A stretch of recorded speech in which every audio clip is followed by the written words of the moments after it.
መረጃዎትን እዚህ ጋር ስህተት ካለው ቼክ ያድርጉልን። ይህን ስህተት ስም ስልክ ቁጥር ፓስፖርት ስካን ስላደረግን ቀጥታ ወደ መረጃ እንሄዳለን።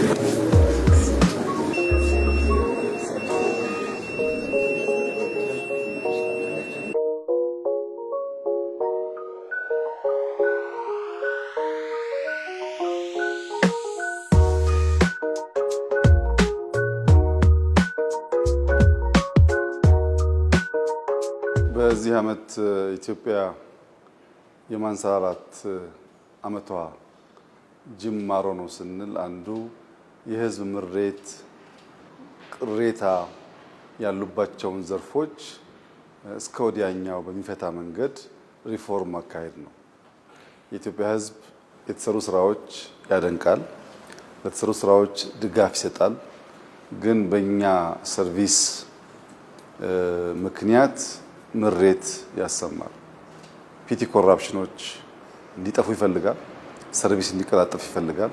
ይሄን ለመፍታት ባለፉት 6-7 ወራት ሰፋፊ የስትራቴጂ የጥናት ስራዎች ሲሰሩ ቆይተው ዛሬ መሶብ ተወልዷል። መሶብ የአንድ ማዕከል አገልግሎት መስጫ ቦታ ነው። እዚህ ቦታ ላይ 2-3 አስደናቂ ጉዳዮች አሉ። አንደኛው ይህ ህንፃ ከዚህ ቀደም የመንግስት መገልገያ የነበረ ህንፃ ነው። እኔም አውቀዋለሁ፣ ብዙ ሰዎች ያውቁታል። ይሄን የመሰለ ውበት ይዞ አያውቅም። የነበረን ህንፃ በዚህ መንገድ አስውበን አሳምረን ለህዝባችን አገልግሎት ማዘጋጀታችን በጣም ደስ የሚል ነገር ነው። ሁለተኛ የተሰራው ሲስተም ሶፍትዌሩ ሙሉ በሙሉ በኢትዮጵያውያን የተሰራ ነው። ይህን ሲስተም እንድንገዛ ብዙ ሀገራት ጥያቄ ያቀረቡ ቢሆንም ከመረመርን በኋላ የኛ ልጆች መስራት ይችላሉ፣ ሀገር በቀል አቅም አለ የሚል አቋም ነበረን። እንደተባለው እጅግ አስደማሚ በሆነ ፍጥነት ሀገር በቀል የሶፍትዌር ሲስተም ይሄን ሰርቪስ መስጠት የሚያስችል ሰርተዋል። ሶስተኛ እዚህ ቦታ ያሉ ወጣቶች ናቸው። እዚህ ቦታ ያሉ ወጣቶች ብዙ ቦታ መድረስ የሚችሉ እንደሚሆኑ ተስፋ አደርጋለሁ። ከወዲሁ ስራውን አውቀው ስራውን ወደው ስቀው ለማገልገል ያላቸው ዝግጁነት ተጨማሪ ከሂውመን ካፒታል አንፃር እንደ ትርፍ የሚታይ ነው።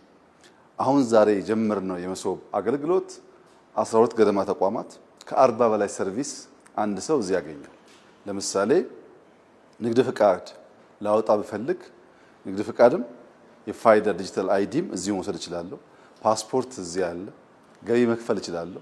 የባንክ አገልግሎት አለ፣ ቴሌኮም አለ እና አንድ ሰው ለአንድ ሰርቪስ በርካታ ቦታ መጓዝ ሳይጠበቅበት እዚሁ መጥቶ እነዚያን ሰርቪሶች አንድ ቦታ ማግኘት ጥቂት የተሳካላቸው ሀገራት በከፍተኛ ኩራት ከሚናገሩባቸው ሪፎርሞች መካከል እንዲህ ያለው ስራ ነው። ኢትዮጵያ ውስጥ ታች ስንወርድ መታወቂያውም ችግር ነው፣ ኢንቨስትመንቱም ችግር ነው። የስራ ማግኛ መንገዶች ነገሮችም ቀላል አይደሉም። ቢሮ ይዘጋል፣ ስብሰባ በዛ ይባላል። ሰዎች በቀላሉ ሰርቪስ አያገኙ።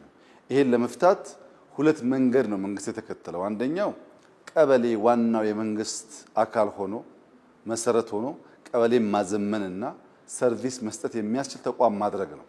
ሁለተኛው መሶብን በእኛ ልጆች በእኛ ሲስተም እዚህ ቦታ መጀመር ነው። ይሄ ለኢትዮጵያ ሕዝብ ትልቅ የምስራች ነው። በሌብነት ላይ ያለን ጥላቻ፣ በሌብነት ላይ ያለን ጥያቄ ፈር እየያዘ የሚሄደው ሲስተም ስንጠቀም።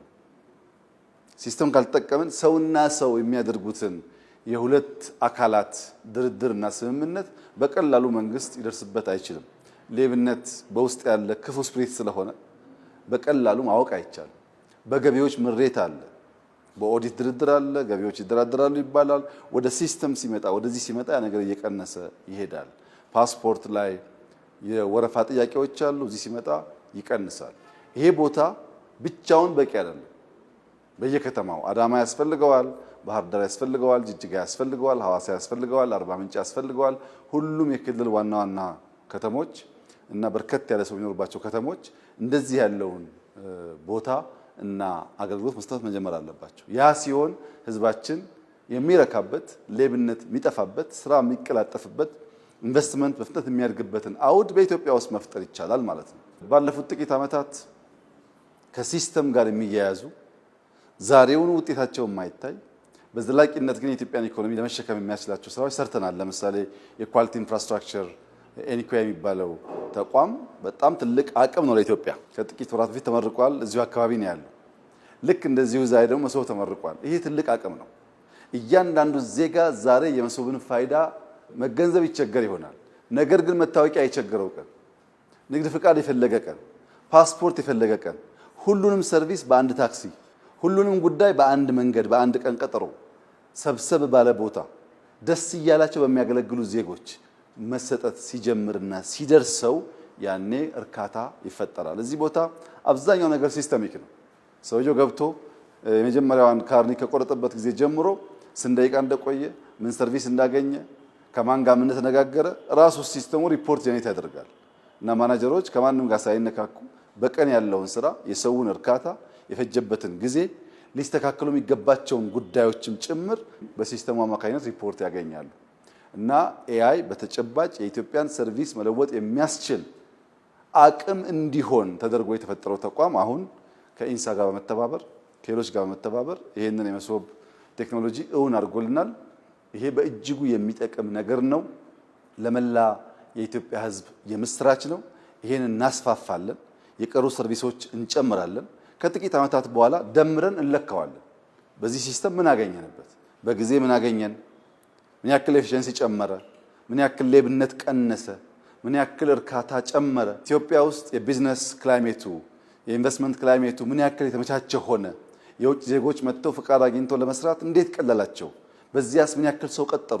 ምን ያክል አተረፉ? የሚለውን ደግሞ በብዙ ኢንዲኬተርስ እንለካና ለህዝባችን መሶብ ያስገኘልንን ፋይዳ የምንገልጽበት ጊዜ ይኖራል። አሁን ግን ጥቂቶች የሰመረላቸው፣ ጥቂቶች የተሳካላቸው፣ በዚያም ስኬት ተኩራርተው ከሚናገሩባቸው ተቋማትና አሰራር ዘዴዎች አንዱ ልክ እንደ መሶብ ያለ ከአንድ ስፍራ የሚሰጥ ሰርቪስ ነው።